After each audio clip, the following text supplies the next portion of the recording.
Hare Krishna. November నెల భగవద్ దర్శన్ ఈజైన్ పాఠకులందరికీ శుభాకాంక్షలు. ప్రతి నెలలాగానే నవంబర్ నెల మాసపత్రిక కూడా అనేక రకమైనటువంటి ఉత్సాహపూర్ణమైన శీర్షికలతో మీ ముందుకొచ్చింది. ఈ నెలలో ముఖ చిత్రం శ్రీకృష్ణ ఉద్ధవులది మేము ఇచ్చాం. ఇది భాగవత కథలు, దాంట్లో యదువంశ శాపానికి అనే కథకు తగ్గట్టుగా ఈ శ్రీకృష్ణ ఉద్ధవుల ముఖ చిత్రం ఇవ్వడం జరిగింది.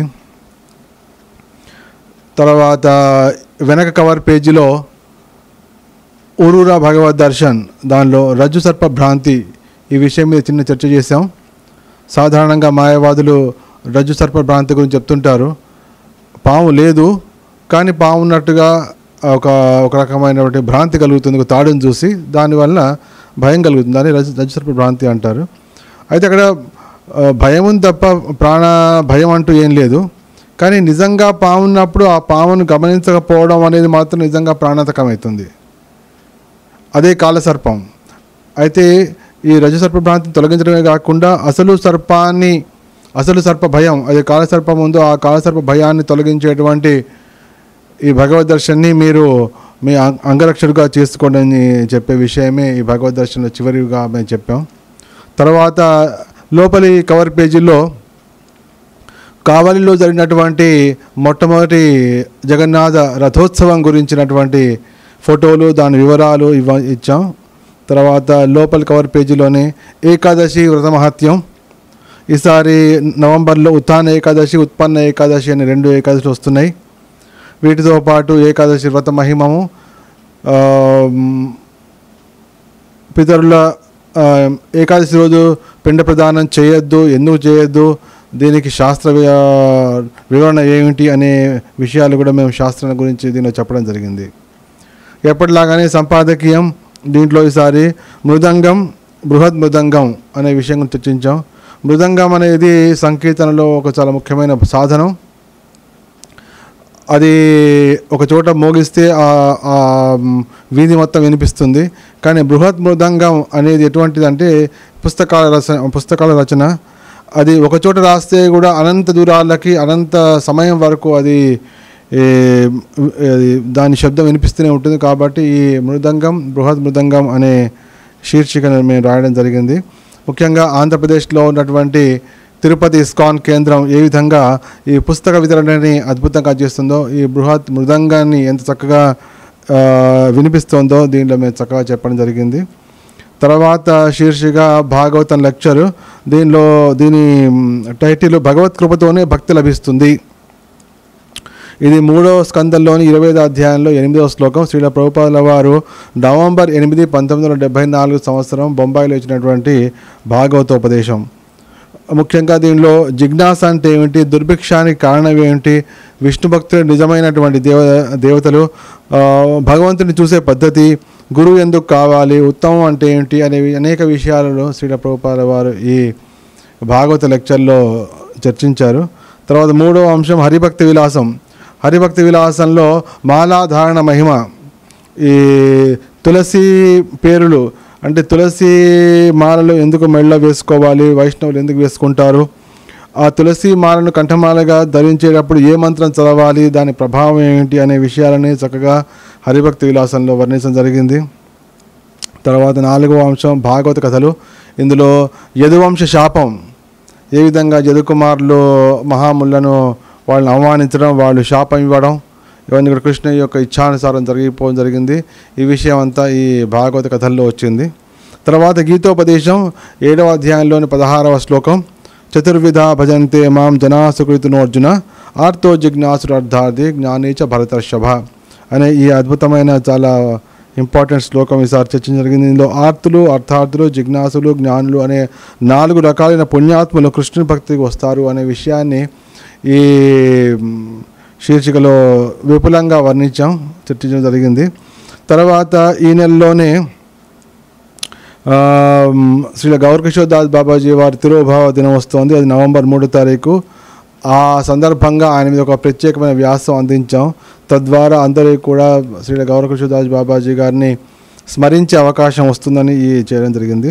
తర్వాత తత్వబోధిని కథలు అందరికీ మన భక్తులందరికీ కూడా చాలా ఇష్టమైనటువంటి తత్వబోధిని కథలు. దీనిలో గురుదక్షిణ అనే కథ చదివాం, కథ రాయడం జరిగింది. దీనిలో శ్యామానంద స్వామి ఆయన తమ శిష్యులందరితో కూడా వారి ఎవరైతే తనకు గురుదక్షిణగా శిష్యుడు 5,000 నరికి ఆయనకు ఇవ్వాలి అని అడగడం జరుగుతుంది. అది విని శిష్యులందరూ ఆశ్చర్యపోవడం.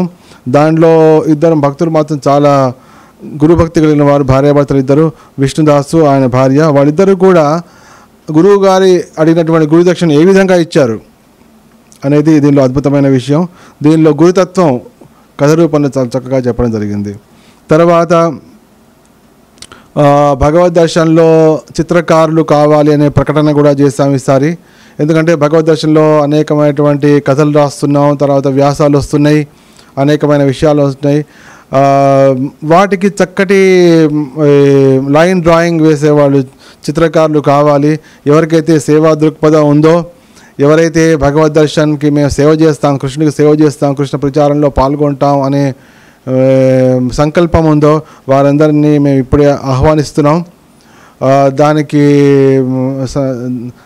ఏవైతే ఇటువంటి అది మీకే ఆ కళ ఉండొచ్చు, లేకపోతే మీకు తెలిసిన వాళ్ళు మీ చుట్టాలు ఎవరికైనా కూడా ఆ కళ ఉండొచ్చు. వాళ్లకు ఈ విషయాన్ని తెలియజేయండి. వాళ్ళు ఎవరిని కాంటాక్ట్ చేయాలి, ఏ ఈమెయిల్ ద్వారా పంపించాలి అనే విషయాలు కూడా ఈ భగవద్ దర్శనం మేము ఇవ్వడం జరిగింది. ఎందుకంటే మేము దాదాపు 10,000కు పైగా కాపీలని మేము మొత్తం సర్వత్రా పంచుతున్నాం. కాబట్టి అన్ని వేల మందికి సేవ చేసే అవకాశం వస్తుంది. కాబట్టి చిత్రకారులు ముందుకు రావాలని చెప్పి మేము కోరుతున్నాం. తర్వాత పరిప్రశ్న. ఈ పరిప్రశ్నలో 2 ప్రశ్నలు ఇవ్వడం జరిగింది. జీవుడు బద్ధుడై ఉన్నట్లు దేన్ని బట్టి తెలుసుకోవచ్చు అనేది మొదటి ప్రశ్న. తర్వాత లోకంలో చూస్తే భక్తి పెరిగిపోయినట్టు కనిపిస్తుంటుంది. భక్తులు ఎక్కడ చూసినా వందల వేల సంఖ్యల్లో గుళ్ళకి వెళ్తున్నారు. ఇంత భక్తి దేశంలో ప్రపంచంలో పెరిగిపోతున్నప్పటికీ కూడా ఎవరి జీవితాల్లో కూడా సుఖశాంతులు ఉన్నట్లు కనిపించలేదు. దీనికి కారణం ఏంటి అనే ప్రశ్న. ఈ 2 ప్రశ్నలకు ఈ పరిప్రశ్నలో సమాధానం ఇవ్వడం జరిగింది. తర్వాత హరినామసుధలో రామ హరే కృష్ణ కృష్ణ కృష్ణ హరి హరి, హరి రామ రామ రామ హరి హరి అనే 16 నామాల మంత్రంలో రామ అనే పదానికి అర్థం ఏమిటి దాని మీద చర్చ.